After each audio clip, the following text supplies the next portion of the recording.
En la aproximación al conocimiento científico desde su vertiente teórica es necesario tener claros ciertos conceptos antes de adentrarse a la vertiente metodológica. La primera pregunta a responder es ¿qué es investigar? La acepción más cercana al actual sentido de la investigación se refiere a la acción de examinar un fenómeno o grupo de fenómenos, de manera sistemática con la intención de explicarlos o comprenderlos.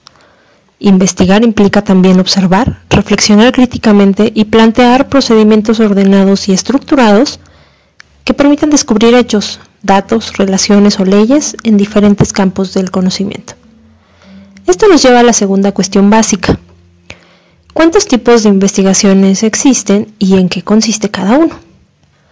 Se han creado una gran cantidad de clasificaciones para la investigación, ya que pueden agruparse categorías según el objeto de estudio, lo que lleva a investigaciones de tipo básico, aplicado o de campo, categorías según su nivel de medición, de donde se desprenden investigaciones de tipo cualitativa o cuantitativa, categorías según las técnicas de obtención de datos, creando clasificaciones de investigaciones participativas, investigaciones proyectivas, de interferencia o de estructuración, y categorías según su ubicación temporal, lo que genera clasificaciones de investigaciones históricas, dinámicas o estáticas.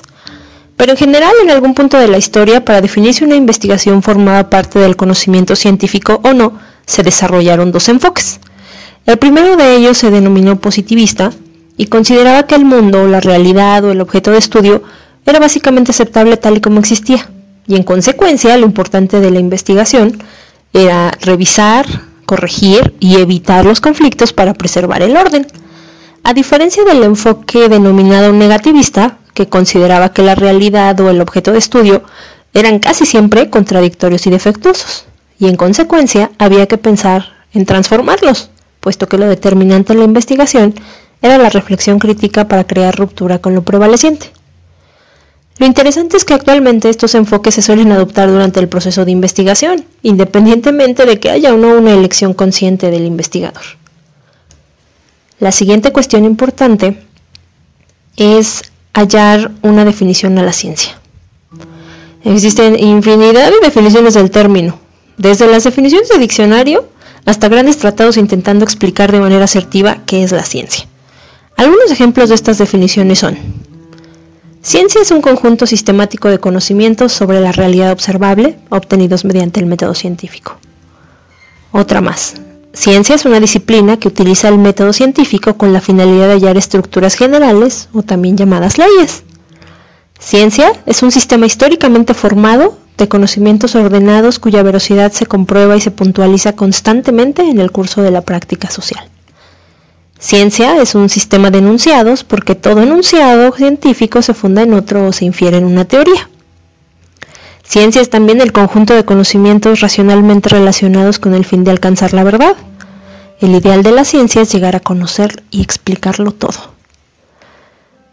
Por último, un par más de ejemplos es que la ciencia se caracteriza como el conocimiento racional, sistemático, exacto, verificable y por consiguiente falible. O que la ciencia es un esfuerzo por situar en un conjunto coherente de pensamiento las caóticas y variadas experiencias recogidas por nuestros sentidos.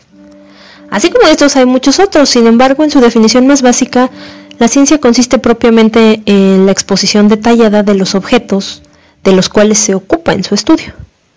Es un cuerpo sistematizado de información que incluye principios, teorías y normas. Y de aquí surgen conceptos adicionales que forman la base del conocimiento científico, que son hechos, que son teorías y que son los paradigmas. De inicio, como lo comenté previamente, la investigación tiene como objetos de estudio a los hechos y fenómenos. Un fenómeno es toda manifestación que se hace presente a la conciencia de un sujeto y aparece como objeto de su percepción. Un hecho, por su parte, es una acción u obra, algo que sucede, un asunto o una materia. Es un suceso o estado de cosas real, objetivo o subjetivo. Lo importante es que todo objeto de la realidad, demostrado o demostrable, se puede convertir en estudio para la ciencia. A partir de la observación y el análisis surgen teorías, considerándose una teoría como el primer intento de explicación racional y lógica de los hechos. Es decir, la teoría no puede ser una especulación. Es importante considerar que no siempre toda teoría es verdadera, y si de inicio lo fuera, debe ser sometida a verificación. Es así que la ciencia, en cuanto a su contenido, está constituido exclusivamente por un conjunto de conocimientos sobre la realidad, en forma de conceptos y enunciados, es decir, ideas interrelacionadas entre sí. Por último, un paradigma es una concepción compartida por una comunidad, es una guía en su modo de hacer ciencia. Se conforma de teorías, valores, creencias o técnicas y es el resultado de los usos y costumbres de su tiempo, de creencias establecidas e incluso de verdades a medias. El paradigma vigente determina la percepción de la realidad. No existe una percepción neutra, objetiva y verdadera de los fenómenos, sino que la percepción se ve enmarcada por el paradigma en turno y éste termina por controlar y dirigir la investigación. Entonces, el conocimiento se genera en base al esquema de interpretación del investigador, en la forma en que el sujeto se vincula con su realidad. Estos elementos, a saber, teorías, paradigmas y hechos, sentarán las bases para delimitar un objeto de estudio y plantear cualquier proyecto de investigación.